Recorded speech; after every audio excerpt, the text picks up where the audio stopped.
In today's video, funny glasses. Nope. In today's video, we will be collaborating with Will from EDMtips, as you can see on screen now. I do a video, he does a video, we both do videos, which he calls more knowledge for everybody. So let's dive in. In my video, I shall explain why creating moombahton was by far the best music career decision I ever made. It wasn't starting a YouTube channel, it was creating moombahton when I first started producing. But multiplier, what's moombahton and why was it such a good decision for you? Moombahton is a genre from what I think it was invented by Dave Nada about 11 or so, 10, some years. The years get more difficult as you get older. Maybe 10 or so years ago, Dave Nada, this started moombahton. So whenever this came out, Dave Nada invented moombahton. It's a genre. And it's basically electro house, squeaky electro house at 108 BPM with a certain rhythm called a dembow or a dembo rhythm. This rhythm here. But now, here's the thing. I actually wanted to make dubstep. Back when I first started producing, yes, roughly 10 years, it is 10 years ago now. Back when I first started producing, all I wanted to make was dubstep. All I listened to was dubstep. If the bass wasn't obnoxious or sounded like it was made by an alien, just wasn't really interested. But now, here's the insight. Dubstep was hard to make. Well, it wasn't hard to make, but it was hard to stand out in dubstep. It'd been around a few years or so. I mean, guys like Skrillex were making it. It was the big thing back in 2010, 2011. Everyone was making dubstep, and lots of the producers have been making music for 10, 15 years or so.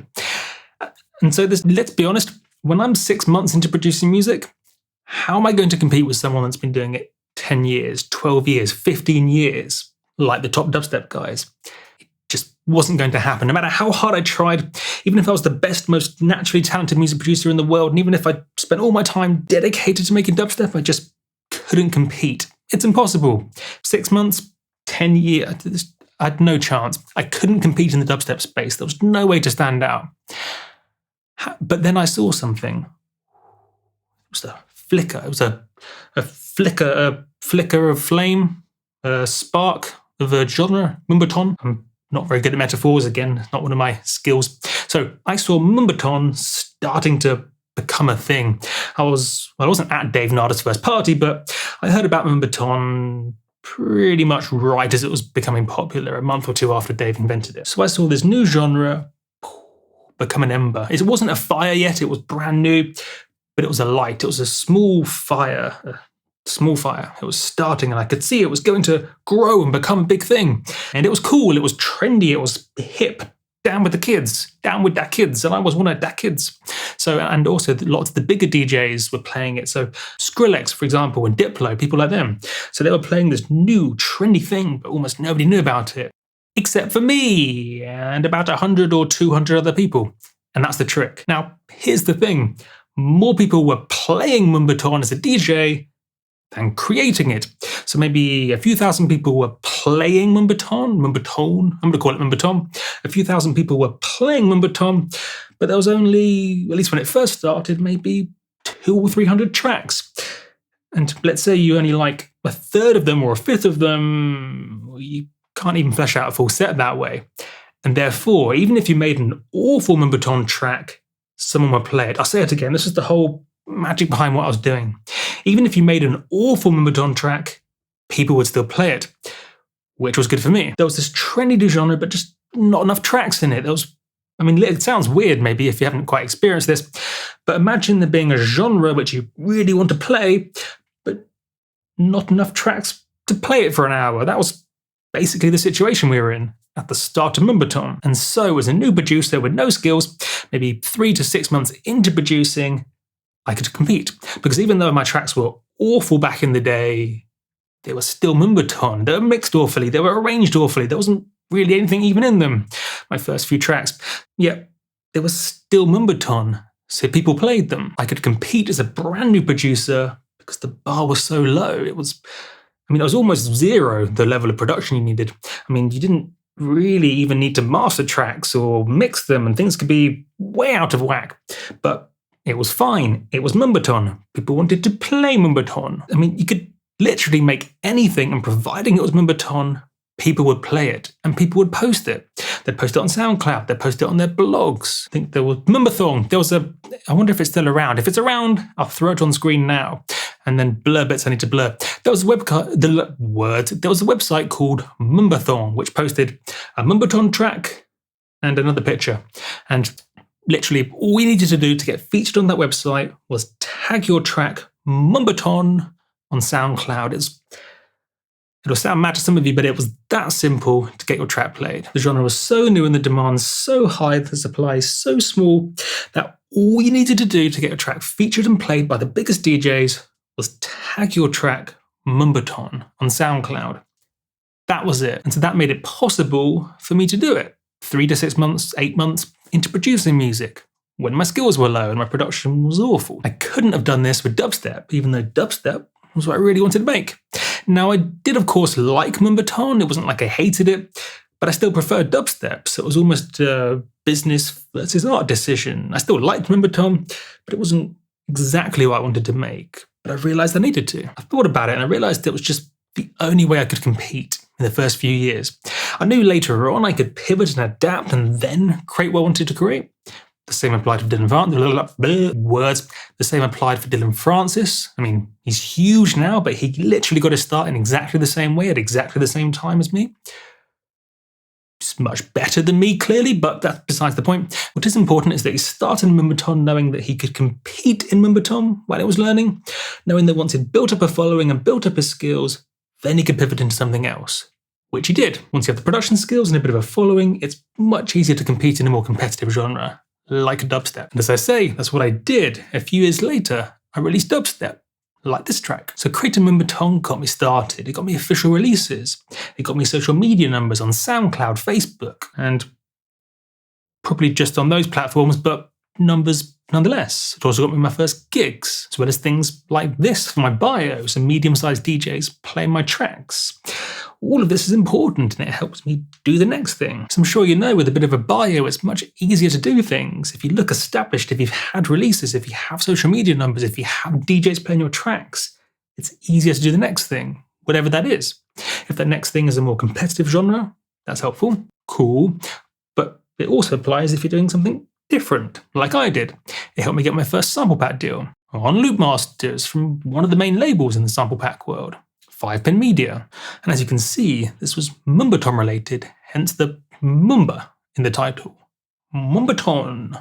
So again, Moombahton was the foundation. It gave me credibility, it gave me experience, it gave me a bit of a bio and some social media numbers too. I was self-aware enough to know where I could compete and where I couldn't compete. And when I first started, I couldn't compete in dubstep, but I could compete in Moombahton. And only once I had that bio and a bit of credibility, a bit of an established look, everything else would be easier.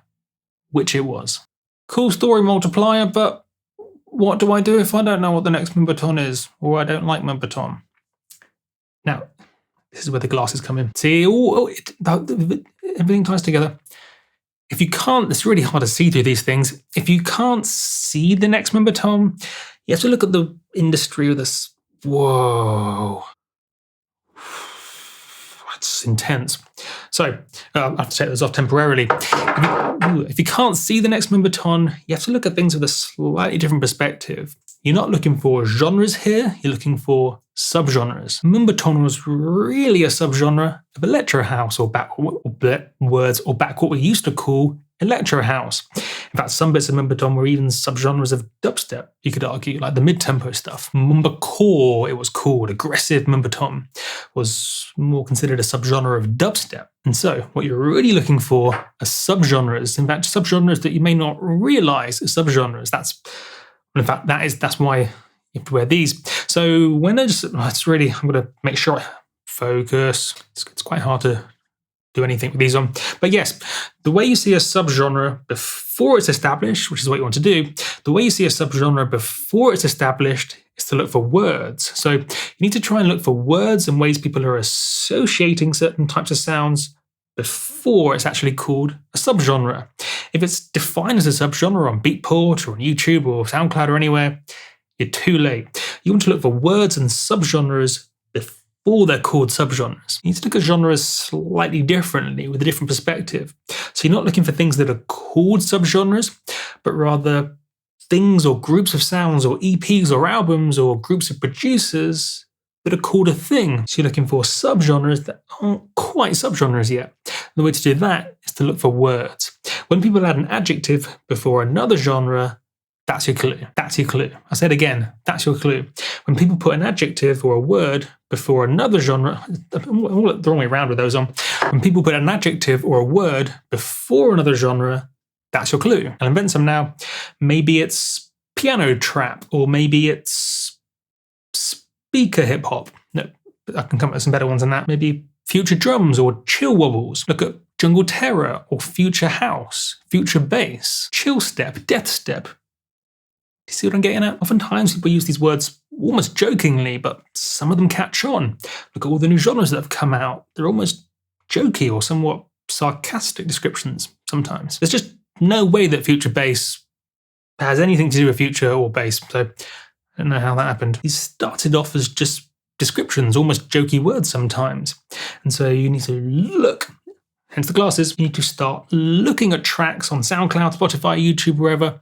Look at the descriptions and try to find these words. Remember, try to find these words before they're called subgenres. That's the trick. And or get some of these sunglasses, they'll help because the changes perspective, angles, color. Whoa. Wowzers, trousers, that's mad. These are mad glasses. Ooh, and people, I know some of you will be asking, Multiply, give me an actual example of something right now that is not quite a subgenre, but nearly is. Wonky beats or future beats, almost a subgenre of drum and bass. It's not quite a subgenre yet, but it nearly is. Wonky beats, there's not really a word, this is kind of the point, there's not really a word for it yet. It was called wonky beats for a while. Some people call them future beats, mostly made by drum and bass producers. So think of drum and bass meets hip hop meets the craziest, weirdest sound design you can imagine. Oh, it's one of the most exciting things. It has been for a few years now. It might not pop, but it's exciting nonetheless. It's one of the most exciting subgenres for me anyway, because as a sound design guy, it's just the weirdest, most interesting sound design for me personally. So that'd be an example of something to consider if you're really into sound design, wonky beats or future beats. It's not the best example for newer producers actually thinking about it, because in that particular case, the production standard's so high, but maybe you can stand out by just being weird. It's an example of something that might become a subgenre, but that's a bad example of something that's easy to get into. The good thing is it's not that competitive because there aren't that many people creating future beats or wonky beats or even tagging the things properly. So, I mean, as someone who likes to listen to and play that sort of stuff, it's hard to, there aren't enough tracks to play. There's more tracks than when moombahton started, but there's not that many. We need more wonky beats. We need more future beats. So yes, that's a situation where there's not quite enough supply to fill demand, but yes, the production standard is quite high for that subgenre, so maybe think of something different. Maybe you've been scrolling through YouTube channels, playing songs, and there's a type of future bass that's got a word. I mean, I don't listen to that much future bass, so I don't know what words those might be. Maybe it's called morning bass or future scream. These are sorts of things to look out for, and maybe those other genres have a lower production bar, lower standard of production needed to get into. That's again what to look for if you're newer to producing, because if you're 6 months into producing, even if you're the most talented producer in the world, you just can't compete with someone that's been doing it 10 years. Even if your ideas are amazing, it's just not going to happen.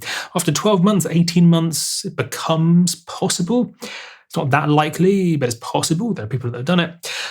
Dylan Francis again being an example, but yes, it's probably more, in fact, you can probably think of examples yourself, but for most people, you're looking at more 2 to 3 years before you can compete on a technical production level with someone that's been doing it 6, 7, 8 years and so on. And it's just kind of, it'd be nice if that wasn't the case, but it is. If you're an architect, you wouldn't expect to be able to out-architect someone that's been doing it 20 years if you've been doing it 6 months. And that applies to everything. But yeah, sometimes people forget that also applies to music. But yes, as I say, there will be places where there are subgenres about to be subgenres where you just don't need to have a good production quality. You can just make a thing that fits into that description, and people will play it like I did with moombahton. And there we have it, my video. There will be Will's video, of course, Will from EDMtips. It will probably be off to the side in the suggested video section, but I'll include a link below to the video. Check out the video and then check out his channel. It's probably off to the side, but as I say, I will put it in the description, a link to his video where he gives his best decision he made in the music career. He did tell me what it was, but let's leave that as a spoiler, almost a teaser. So you're tempted, ooh, I want to click it. It's probably a cliffhanger. No, that's probably the wrong word. It's you're teased, like, ooh, what's his best decision? What was his best music career decision? Multiply just gave an excellent video of his. What's Will's? I've just remembered it. It is good, so check it out. There will be a link below, and or just click to the side in the suggested video section for the it's complimentary video. Compliment is a compliment, like you have nice hair, you have a great face. That's a compliment. And complement is this. It's quite hard to describe. Google's better at defining words than I am. That's probably why people go to Google to define words. They don't give me a call. They just not very good with the words. Not very good with the words. I'm good with the knowledge and sounds and buttons and stuff. And some buttons. That's for the next video. Watch this. Oh, in the next video, you probably thought I didn't have one. I didn't get one. Better get one. From Rolly, the Seaboard. I've been waiting my time. By that words. See, I'm not very good with the words. I've been biding my time. Didn't want to rush out a video. So squishy. I'm going to wear the sunglasses and squish it. Squish, squish, squish, squish, squish, squish, squish, squish, squish, squish, squish, squish, squish. And in the next video, I'll be creative with it. Catch you on the flippity flip.